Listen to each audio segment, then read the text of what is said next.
Universidad Católica del Perú. Tiene estudios de maestría en Ciencias Políticas por la Facultad Latinoamericana de Ciencias Sociales, Flaxo, y en Estudios Culturales en la Católica. Fue presidente de la Mega Comisión en el Congreso. Además es coautor del libro Soberanía Alimentaria, la libertad de elegir para asegurar nuestra alimentación, en el 2008. Y es autor del libro La Nación por Venir, el Bicentenario de lo Nacional Popular en el Perú, en el 2014.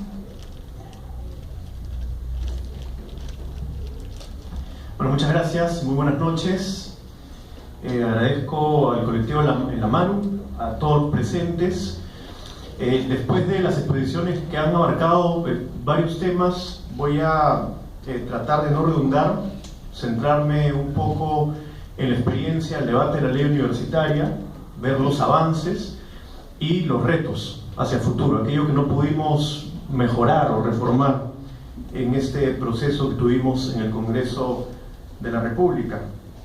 Empiezo señalando que la universidad está íntimamente ligada a la sociedad. Digamos, el tipo de universidad que tenemos está muy relacionado al tipo de sociedad que queremos construir. Y de hecho hay distintos modelos de sociedad que se relacionan con distintos momentos de la sociedad en su conjunto. En estos tiempos del neoliberalismo, por ejemplo, tenemos universidades muy centradas en la formación tecnocrática, muy centradas en el lucro, muy alejadas de la realidad nacional, y no es casualidad. Pero hay maneras de salir, me parece, de la situación y pensar un modelo de universidad mucho más comprometido con el desarrollo local, regional, nacional, con los problemas mundiales, con el desarrollo de un conocimiento transformador, emancipatorio. Todas las sociedades, bueno, las civilizaciones, han tenido diferentes mecanismos de producir conocimiento y difundirlo. Podemos hablar de la civilización griega, que tenía sus mecanismos de difusión y producción del conocimiento, pero es a partir del siglo XI hasta el siglo XIV que se empiezan a crear las llamadas universidades como las conocemos, ¿no? En el siglo XI con la Universidad de Bolonia, que es reconocida como tal ya en el siglo XIV, y en ese lapso se establecen una serie de universidades en Italia, en Francia, en España, en Inglaterra. El Perú prehispánico, digamos, tenía también sus mecanismos de difusión y producción del conocimiento, ¿no? Los yachaywassis, donde los amautas formaban para la administración y el gobierno. Pero en esta parte del mundo, digamos, las primeras universidades llegan con la colonia. Primero la Universidad de San Marcos, que se funda en 1551, la Universidad Nacional de Córdoba en 1613, la Universidad Mayor Real y Pontificia San Francisco Rivero Chuquisaca, que se funda en 1624, ¿no?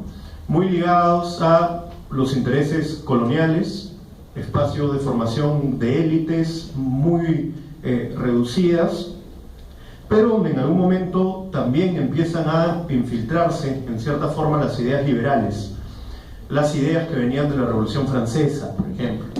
Y tenemos que en el proceso independentista hubo ciertos personajes que salieron de estas universidades que, si bien tenían una formación general conservadora, excluyente, muy clerical, dieron personajes como Hipólito Unanue, por ejemplo, que estudió en la Universidad San Marcos, o Castelli, que estudió en la Universidad de Chuquisaca, ¿no? Castelli, un personaje poco conocido quizás, pero que fue un independentista temprano argentino que también quiso independizar gran parte del altiplano con ideas muy avanzadas. Pero sin embargo, ya en la época republicana la universidad siguió siendo un espacio muy exclusivo, ¿no? De grupos muy reducidos, y realmente se empieza a ampliar y democratizar recién con el siglo XX, con un proceso general de democratización de la sociedad, ¿no? Pensemos en el Perú, inicios del siglo XX, cuando empiezan a aparecer los sectores obreros en torno a los puertos, en torno a las pequeñas fábricas, en ATE, empiezan a aparecer diferentes sectores sociales producto de las migraciones, y en verdad son de alguna manera la base social de lo que es la reforma de Córdoba, ¿no? La reforma de Córdoba en Argentina en 1918, que venía de procesos similares, ¿no? Argentina también venía un proceso en cierta forma democratizador, tenían un gobierno democrático como el de Irigoyen, se habían formado federaciones estudiantiles, y es así que se da este proceso de reforma en el 18 en Argentina y tiene un gran impacto en toda América Latina, ¿no? Aquí se legaliza, por ejemplo, la Federación de Estudiantes del Perú en 1919. Y ahí lo que se pedía era una mayor libertad, una mayor democratización, apertura a nuevas ideas. Hay un influjo liberal, democratizador en estos espacios, pero que nuevamente, con el pasar del tiempo, no se ajusta o no está al nivel de los cambios en la sociedad.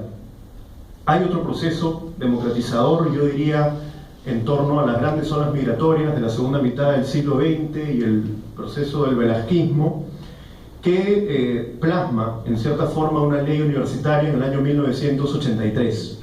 Una ley que nos ha regido hasta hace poco, hasta el año pasado, en verdad, hasta que luego de un proceso muy largo de debate se cambia, ¿no? La nueva ley universitaria, en verdad, proviene de un debate bastante largo.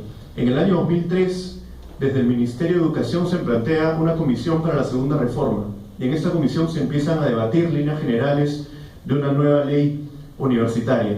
En el periodo parlamentario pasado se debatió prácticamente los 5 años y nunca salió, porque había una oposición muy fuerte de grupos económicos vinculados a las universidades privadas que habían ganado muchísimo en el periodo del fujimorismo. Como se ha dicho aquí, el año 96 sale el decreto legislativo 882, se crean las universidades privadas con fines de lucro, se crean fortunas inmensas que hoy día las vemos, son las fortunas de los Acuña, de los Ramírez, de los Cervantes, que se infiltran también en el poder político, ¿no? Y son estos nuevos grupos de poder los que frenan el debate de la ley universitaria en el periodo pasado. Y en este periodo tuvimos un debate que duró 18 meses en la Comisión de Educación y que finalmente se aprobó, ¿no? Teníamos un diagnóstico, digamos, muy general. La privatización de la educación había dañado fuertemente la calidad. Había un interés de los grupos que lucraban con la educación de debilitar la educación pública. Había además una caída enorme en la participación estudiantil, en la organización, que venía del periodo de los 90, de la dictadura, la represión, la persecución, la desarticulación de todos los movimientos organizados. Teníamos una proliferación además de universidades. De hecho, el año 2010 es el año que se crean más universidades en toda la historia del Perú. Si no me equivoco, se crean 19 universidades. La mayoría privadas con fines de lucro, pero también otras públicas de manera demagógica a partir de otras universidades. Por ejemplo, la Universidad de Tayacaja, que se crea quitándole recursos e instalaciones a la Universidad de Huancavelica. O la Universidad de San Juan de Lurigancho, que se crea quitándole recursos e instalaciones a la Universidad de San Marcos. Y ambos crean varios conflictos sociales, no se logran implementar, pero bueno, se seguían creando, ¿no?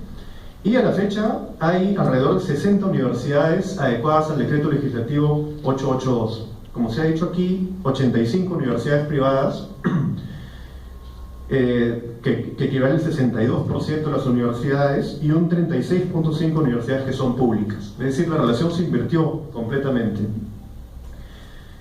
Antes existían, por supuesto, universidades privadas, pero eran bajo la forma asociativa de universidades privadas sin fines de lucro, ¿no? Pero esta idea de lucro transforma la universidad, y esto se suma a enormes escándalos de corrupción en el ámbito público y en el ámbito privado. Se crea una especie de feudos de autoridades universitarias enquistadas que empiezan a manejar la universidad de acuerdo a sus intereses, abandonando la investigación y la proyección social, dos elementos fundamentales de cualquier universidad. Entonces, esto lleva a la necesidad de una reforma. Sabíamos en el debate que la reforma universitaria no la hace el Congreso, no la hace la ley, digamos. La reforma universitaria es un proceso que viene de la comunidad educativa, que viene de los alumnos, que viene de los docentes, pero necesitábamos revertir una situación existente en ese momento. ¿Qué aporta la nueva ley universitaria? Hay varios elementos positivos y hay algunas tareas pendientes.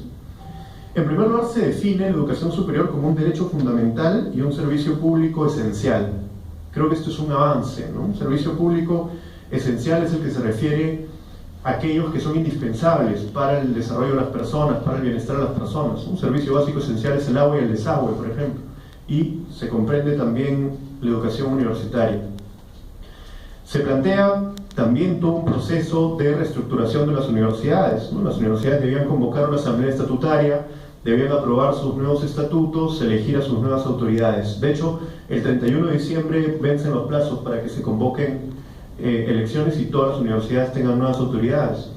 Hay algunas que están en rebeldía, ya no son muchas, pero con el último fallo del Tribunal Constitucional va a haber más mecanismos para que esto ocurra. Uno de los cambios más importantes quizás es la creación de la Superintendencia Nacional de Educación Superior, ¿no? SUNEDU. Como se ha hecho aquí, acaba con el reinado de la Asamblea Nacional de Rectores, una entidad sumamente cuestionada, con personajes vinculados a actos de corrupción, además sin la preparación adecuada, que tuvieron un manejo sumamente discrecional de la universidad y llena de argollas y amiguismos. Es decir, si ganaba un rector en una universidad pública de un grupo que era adverso a la ANR, simplemente le intervenían.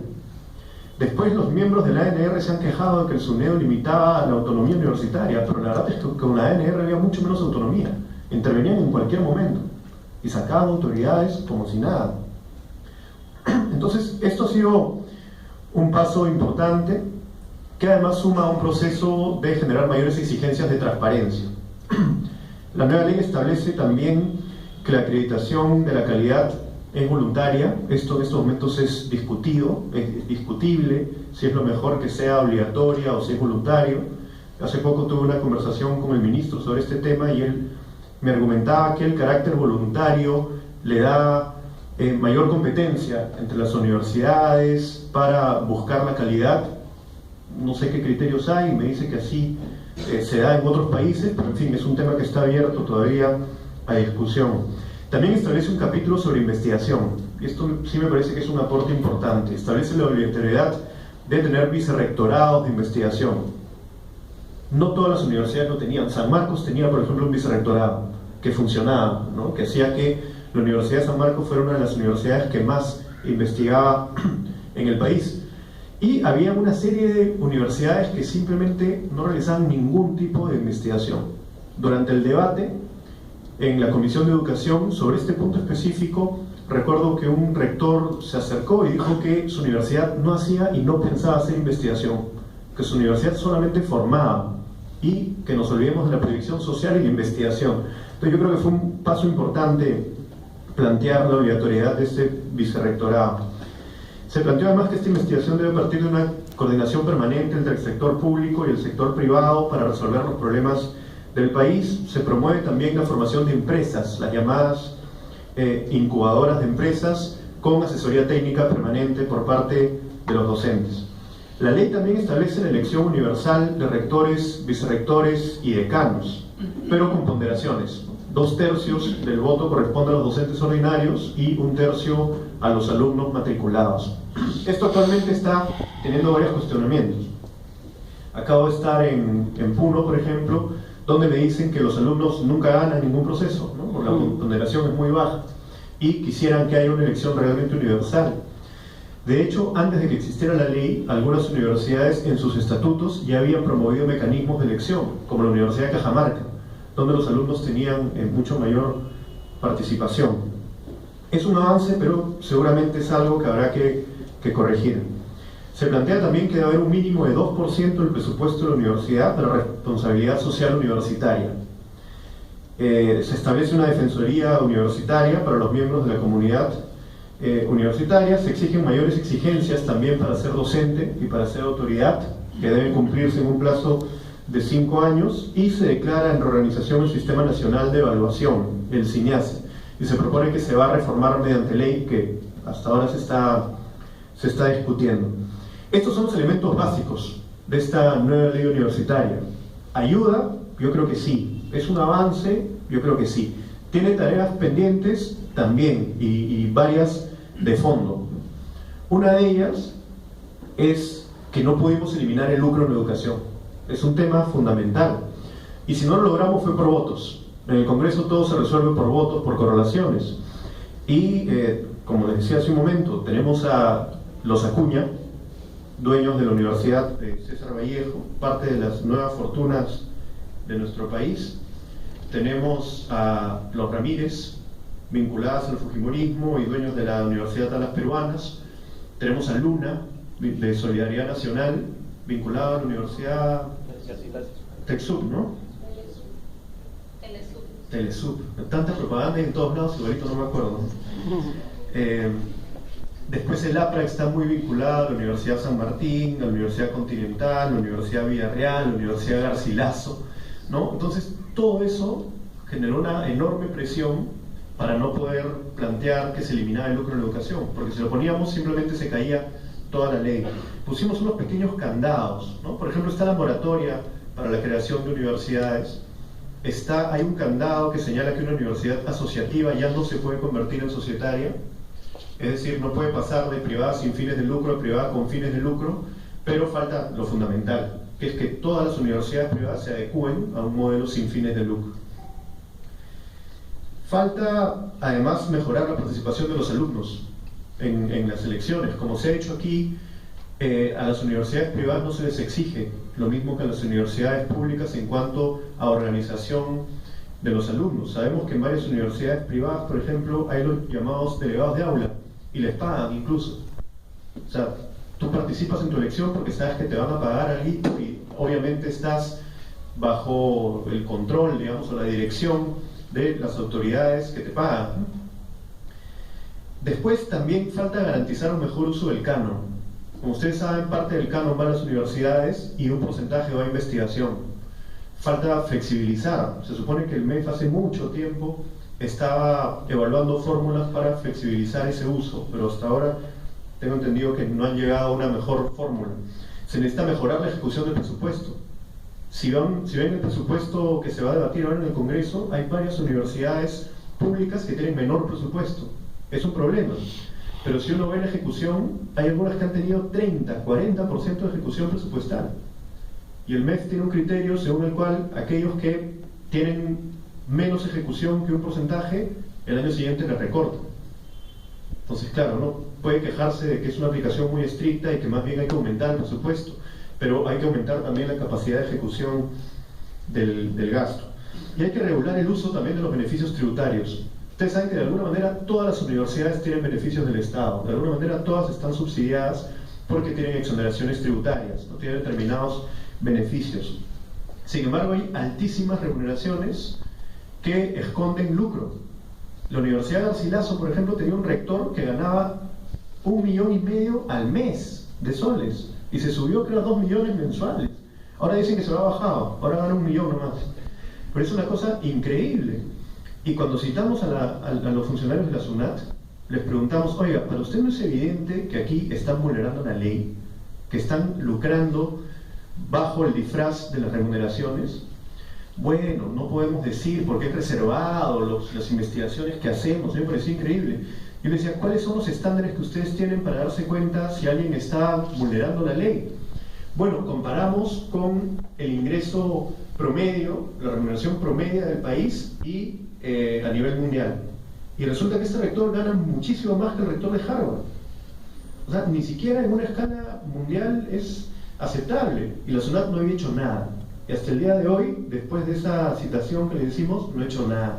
Entonces hay que mejorar también esos mecanismos, porque si está estafando digamos, al Estado, está estafando a la SUNAT, está vulnerando la ley universitaria, tiene que ser denunciado penalmente, ¿no? Y la universidad tiene que perder los beneficios tributarios y eventualmente se tienen que cerrar también universidades, tomando en cuenta la población estudiantil para no generar un problema social. Pero sí, es algo que hay que hacer y espero que el fallo del TC fortalezca al SUNEDU para que lo logre.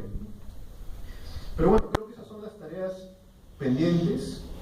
La universidad ha dejado de ser un actor central en la vida política de la sociedad. Yo creo que hasta hace unas décadas era mucho más importante, digamos, en el debate, en los catedráticos, los expertos universitarios participaban más activamente en el debate, en la política. Ya se siente como un repliegue y tiene que volver, porque la universidad es el espacio donde se piensa la gestión del desarrollo y donde se piensa el futuro en todas las áreas del conocimiento. Aquí se produce. Y otro elemento es que hay que encontrar una mejor comunión entre la educación superior universitaria y la educación superior técnica y tecnológica. Esta última ha sido como la hermana menor de la universidad, como el lugar donde vas cuando no ingresas a una universidad, cuando no debería ser así. En los países desarrollados hay un porcentaje mucho mayor de gente que estudia carreras técnicas que la gente que estudia carreras universitarias. Y las carreras técnicas también son las que ayudan de manera muy importante en la transformación, por ejemplo, en las materias primas, en la generación de valor agregado, en la innovación, la ciencia y la tecnología. Entonces tenemos que producir también esa hermandad, y eso estamos tratando de hacer ahora en el debate de la nueva ley de institutos técnicos y tecnológicos. Yo creo que hay bastantes oportunidades, hay más participación ahora que en la década de los 90, más participación que en el tiempo en que yo estudié en la universidad. Cuando yo estudié, para terminar, cuando estudié en la universidad, estando en la Facultad de Ciencias Sociales, no había un centro federado, no había quien quisiera participar, y antes era la facultad más politizada. Después se creó la Facultad de Ciencias Políticas y hubo una nueva participación, y creo que ahora en general en las universidades se está viendo de nuevo una mayor participación estudiantil. Eso me parece muy positivo, porque creo que todos tenemos que participar en la vida política de nuestro país y todos tenemos que contribuir de alguna manera con nuestros conocimientos, con la producción de conocimientos a nuestro desarrollo. Muchas gracias.